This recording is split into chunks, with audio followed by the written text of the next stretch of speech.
Jon lives in Seattle with his wife and his novelist cat. He is descended from the proud lineage of the great samurai warlord Kaito Kiyomasa, and some believe him to be the reincarnation. He has lived in other exotic locales such as Kansas, Nebraska, and Iowa. Whoa. He moved to Seattle after his pro wrestling career went down in flames. He writes songs, poetry, short fiction, and other stuff. He is married to and co-edited the You Have Been Eaten by a Hamburger zine, and regularly reads and performs music at Wham, the Wedgwood Ale House, North End Forum, Bye Pie, and Hugo House's Works in Progress. Please welcome Jon.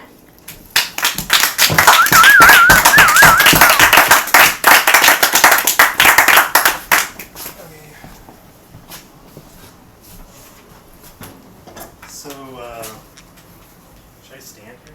Yeah. Yep. Yes. Okay, good. So You nobody. can lie down, but I don't think. Can you levitate? Nobody told me it would turn out this way, but to tell the truth, I felt no surprise. Impetuous simps gaze through my eyes, their words I hear my mouth say. I know that I'm not supposed to look at you like I have X-ray vision. Envision your body posed like a blushing nymph at play. But it's hard to argue with something so old. Deep down inside, we're all the same, telling ourselves that we have it controlled when we're really just pawns in the game of love. So, anyways, my name is Jon Hendrich, and those were lyrics to a song. I tend to write songs maybe more than other things. And Columbia City is a long trek for me. I live up in Northgate. Anyways, this poem is called Northgate. Northgate is where I live. That is, I live near the mall by that name. The mall was built in the 1950s, and it looks like a product of the military-industrial complex. I'm sure it opened its doors for the first time to men and women wearing horn-rimmed glasses. I understand it was a novelty back then. A shopping mall. It was much smaller, though. The growths and accretions that led to its behemothly bulk occurred over decades. It's ugly, but convenient to have around. I'm always amazed how many cars are parked there when I pass by.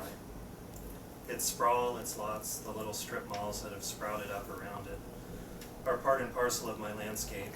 The buildings, the shadows they cast, the sidewalks, the hedges, all leave imprints on my brain, affecting me, influencing me in ways I don't understand, flavoring my thought patterns, tinting my view with mall-colored glasses. And I can't shake them, can't shake those glasses off, nor can anyone familiar with them all fail to see it in their mind's eye when I tell them Northgate is where I live. This is called My Personal Apocalypse. I was a zombie all day in my personal apocalypse to be, shuffling between airport gates, Seattle, Dallas, Wichita. Glassy-eyed, slack-jawed.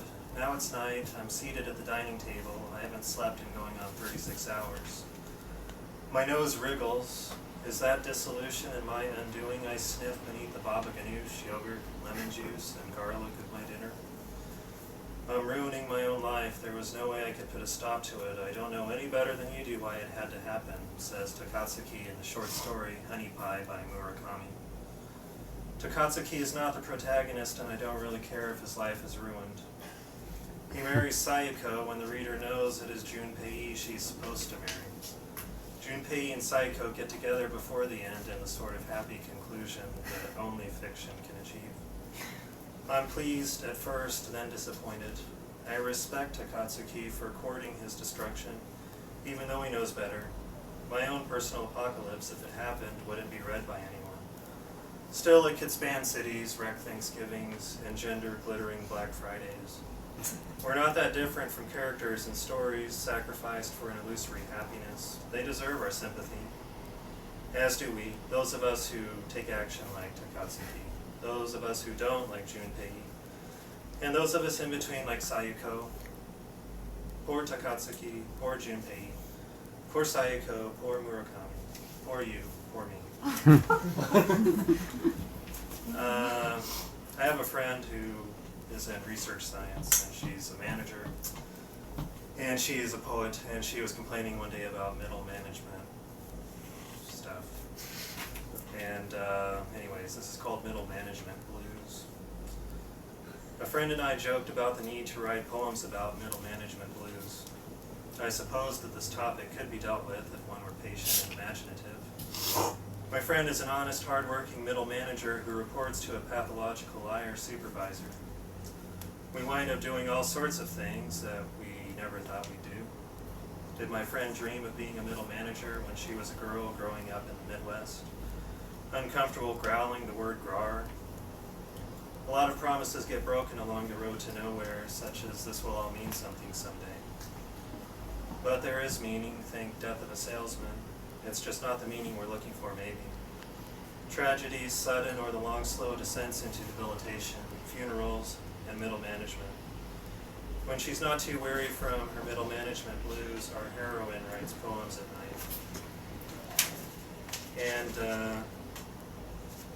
And then I'm going to do a song, so I'll do that.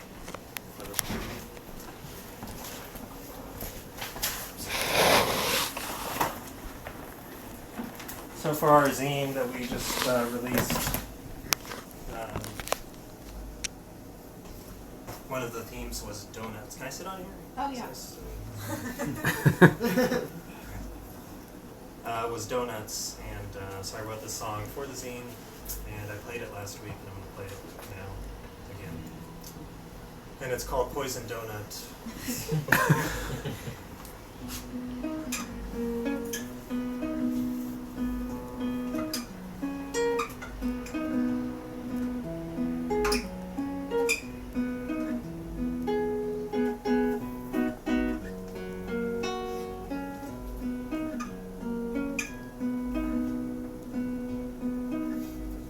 Just when I think that it's done, that there's no more bites under the sun, you open the sack and I take it back, for there's still part of the sticky bun. La da da da da da. Just when I think that it's through, and I scratch my head, oh, what will I do? You ask, whatever for? Don't you know I have more Long Johns I'd like to share with you? La da da da da da. Just when I think that it's over, that we've run out of the good stuff, and I'm feeling glum, you dish up some mighty O's, and I'm pulled back under. La da da da da da. They told me there'd be days like this, I just didn't know how many. Still there's not a day that I would miss. Every donut you feed me is poison, but oh, so delicious. La da da da da da. It's hard to get anywhere when you have nowhere to go. In theory, if I just take it slow, there'll be donuts when I get there. La da da da da da. They told me many things, and I was fool enough to believe them. They said, eat your donut and you will be okay. But they didn't tell me the price I would have to pay. La da da da da da. La da da da da da. La da da da. La da da da da da da.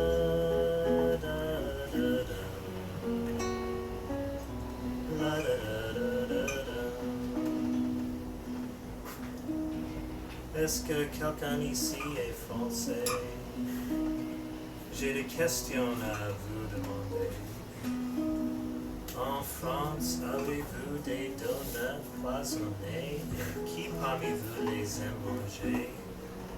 Qui disent la da da da da. It's a poison donut you feed me, but it makes me happy, although it also makes me wanna die.